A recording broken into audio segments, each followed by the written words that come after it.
ആരാകും കേരളത്തിന്റെ മുഖ്യമന്ത്രി എന്നത് അറിയാൻ നമ്മൾ കാത്തിരിക്കുകയാണ്. ഹൈക്കമാൻഡ് ആരെ തിരഞ്ഞെടുക്കും? ഹൈക്കമാൻഡ് കോർട്ടിലാണ് പന്ത് എന്ന് നേരത്തെ തന്നെ വ്യക്തമായിരുന്നു. അത്തരം ഒരു രാഷ്ട്രീയ സാഹചര്യമായിരുന്നു കേരളത്തിലെ കോൺഗ്രസിൽ ഉണ്ടായിരുന്നത്. ഹൈക്കമാൻഡ് എന്ത് തീരുമാനം എടുക്കും എന്നതാണ് വളരെ പ്രധാനമായി മാറാൻ പോകുന്നത്. ഹൈക്കമാൻഡിൽ നിന്നുള്ള തീരുമാനം അല്പസമയത്തിനകം വരും. ആ തീരുമാനം ഇപ്പോൾ തന്നെ ഒരു പക്ഷേ കേരളത്തിലുള്ള 3 നേതാക്കളെയും ഒപ്പം KPC പ്രസിഡന്റ് സണ്ണി ജോസഫിനെയും ഹൈക്കമാൻഡ് വൃത്തങ്ങൾ അറിയിച്ചിട്ടുണ്ടാകും. Deepa Das Munshi ACC general secretary ഉൾപ്പെടെയുള്ളവർ ഈ യോഗത്തിൽ പങ്കെടുക്കുന്നുണ്ട്. സ്വാഭാവികമായും ആ നിലപാട് എന്ത് എന്നൊരു പക്ഷേ അറിയിക്കാനുള്ള സാധ്യതയുമുണ്ട്. ഏത് നിലയിലാണ് ചർച്ചകൾ പുരോഗമിക്കുന്നത്, ഏത് പേരിലേക്കാണ് എത്തുന്നത് എന്ന കാര്യത്തിൽ ഇനി വ്യക്തത ഉണ്ടാകേണ്ടതുണ്ട്. രമേശ് ചെന്നിത്തലയും VD സതീശനും ഒപ്പം KC വേണുഗോപാലും ഈ യോഗത്തിൽ പങ്കെടുക്കുന്നു. രാഹുൽ ഗാന്ധി പങ്കെടുക്കുന്നു എന്നതുമാണ് ഏറ്റവും പ്രധാനം. വിഷ്ണു, നേരത്തെ ശബ്ദത്തിൽ എന്തോ ഒരു തടസ്സമുണ്ടായിരുന്നു. വിഷ്ണു, പ്രശ്നം പരിഹരിക്കാനായെങ്കിൽ ഏറ്റവും ഒടുവിലെ നീക്കങ്ങൾ ഏത് തരത്തിലായിരുന്നു എന്നതാണ് വ്യക്തമാകുന്നത്. കേരള ഹൗസിൽ നിന്ന് ഈ യോഗത്തിന് പുറപ്പെടും മുൻപ് തന്നെ നേതാക്കൾ, അതായത് VD സതീശനൊഴികെ സണ്ണി ജോസഫും അതോടൊപ്പം തന്നെ രമേശ് ചെന്നിത്തലയും കേരള ഹൗസ് വിട്ട് പുറത്തേക്ക് പോയിരുന്നു. അതിൽ രമേശ് ചെന്നിത്തല പോയത് തൻ്റെ അടുത്ത സുഹൃത്തുക്കളെ കാണാനും വ്യക്തിഗതമായിട്ടുള്ള ആവശ്യത്തിനുമാണ് എന്നാണ് പറഞ്ഞിരുന്നത്. പക്ഷേ അതിനു മുൻപ് സണ്ണി ജോസഫും അത്തരത്തിൽ പുറത്തേക്ക് പോയി. നമുക്കറിയാം, ഇത്തരം ഒരു ഘട്ടത്തിൽ, അതായത് നിർണായകമായ ചർച്ചകൾ നടക്കുന്ന ഒരു ഘട്ടത്തിൽ ഒന്നും വിട്ടുപറയാൻ നേതാക്കൾ തയ്യാറാകുന്ന ഒരു സാഹചര്യമായിരുന്നില്ല. യാതൊരു കാരണവശാലും ആര് മുഖ്യമന്ത്രിയാകുമെന്നോ അല്ലെങ്കിൽ ഏതെങ്കിലും തരത്തിലുമുള്ള അവകാശവാദങ്ങൾ ഉന്നയിക്കാനോ ഒന്നും തന്നെ നേതാക്കൾ തയ്യാറായിരുന്നില്ല.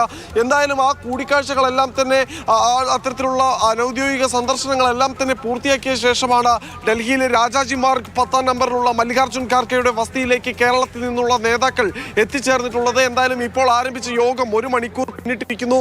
കേരളത്തിന്റെ മുഖ്യമന്ത്രി പദത്തിലേക്ക് 1ാം നമ്പർ ആരായിരിക്കും ചുവട് വെക്കുന്നത് എന്നറിയാൻ ഇനി അല്പസമയം മാത്രമേ ബാക്കിയുള്ളൂ എന്ന് തന്നെ വേണം പറയാൻ.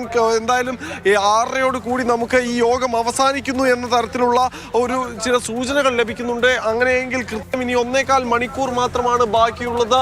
നേതാക്കളുമായി വ്യക്തിപരമായി നേരിൽ കണ്ട് ഓരോ നേതാക്കളുടെയും ക്ലെയിം അവസാനമായി ഒരിക്കൽ കൂടി ദേശീയ നേതൃത്വത്തിന് മുൻപിൽ വിശദീകരിക്കാനുള്ള അവസരം ഇപ്പോൾ നേതാക്കൾക്ക് ലഭിച്ചിരിക്കുകയാണ്. ഇതിൽ പ്രധാനമായും കേരളത്തിൽ സന്ദർശിച്ച നിരീക്ഷകരുടെ സാന്നിധ്യം, അതുകൂടാതെ ദേശീയ നേതാക്കൾ രാഹുൽ ഗാന്ധി ഉൾപ്പെടെയുള്ള മല്ലികാർജ്ജുൻ ഖാർഗെ ഉൾപ്പെടെയുള്ള നേതാക്കളുമായി ഒരിക്കൽ കൂടി കാണുന്നതിന് വേണ്ടിയുള്ള അവസരം, അങ്ങനെ ആ അവസരങ്ങളിലെല്ലാം തന്നെ തങ്ങൾ എന്തുകൊണ്ട് മുഖ്യമന്ത്രി പദത്തിലേക്ക് എത്തണം എന്ന കാര്യം ദേശീയ നേതൃത്വത്തോട് വിശദീകരിക്കാൻ ഇപ്പോൾ കേരളത്തിൽ നിന്നുള്ള നേതാക്കൾക്ക് സാധിക്കുന്ന ഒരു അവസ്ഥയാണുള്ളത്. അതെല്ലാം പരിഗണിച്ചുകൊണ്ടും അതോടൊപ്പം തന്നെ മുകുൾ വാസ്നിക്കും അജയ് ബാക്കനും അടങ്ങിയ നിരീക്ഷക സംഘം നൽകിയ റിപ്പോർട്ടിന്റെ അടിസ്ഥാനത്തിലായിരിക്കും ഇപ്പോൾ ചർച്ചകൾ പുരോഗമിച്ചുകൊണ്ടിരിക്കുന്നത്. വ്യക്തിപരമായി നേതാക്കളുമായി കൂടിക്കാഴ്ച നടത്തിയതിന് ശേഷം ഈ നേതാക്കളെയെല്ലാം ഒരുമിച്ചിരുത്തിക്കൊണ്ട് വീണ്ടും ചർച്ച നടത്താൻ തന്നെയായിരിക്കും ഹൈക്കമാൻഡ് തീരുമാനിച്ചിട്ടുണ്ടാവുക. അത് സ്വാഭാവികമായ ഒരു നടപടിക്രമമാണ്. എന്തായാലും ദേശീയ നേതൃത്വം എടുക്കുന്ന തീരുമാനം മറ്റു നേതാക്കളെ കൂടി അംഗീകരിപ്പിക്കുക എന്നൊരു ശ്രമകരമായ ദൗത്യം ദേശീയ നേതൃത്വത്തിന് മുന്നിലുണ്ട്. ആ ശ്രമകരമായ ദൗത്യത്തിൽ എത്രത്തോളം മറ്റു നേതാക്കൾ വഴങ്ങും, മുഖ്യമന്ത്രി സ്ഥാനത്തേക്ക് കൊതിച്ചവരും അതോടൊപ്പം തന്നെ അതിൽ ജയിച്ചവരും, അവർ ജയിച്ച അല്ലെങ്കിൽ ആ സ്ഥാനത്തേക്ക് തിരഞ്ഞെടുക്കപ്പെട്ട നേതാവ്, അതല്ലാതെ ആ സ്ഥാനം നഷ്ടമായവർ, ഇവരെ എല്ലാ പാർട്ടിക്കുള്ളിൽ തന്നെ നിലനിർത്തിക്കൊണ്ട് അവരുടെ അസ്വാരസ്യങ്ങളുടെ അഭിപ്രായ പ്രകടനങ്ങളില്ലാതെ അവരെ ചേർത്ത് നിർത്തിക്കൊണ്ട് മുന്നോട്ട് പോകാനാണ് ദേശീയ നേതൃത്വം ശ്രമിക്കുക. കാരണം നമുക്കറിയാവുന്നതുപോലെ ഈ മുഖ്യമന്ത്രി സ്ഥാനത്തേക്ക് ഉയർന്നു കേൾക്കുന്ന 3 പേരുകളും കോൺഗ്രസിനെ സംബന്ധിച്ചിടത്തോളം അവിഭാജ്യമായ ഘടകങ്ങൾ തന്നെയാണ്.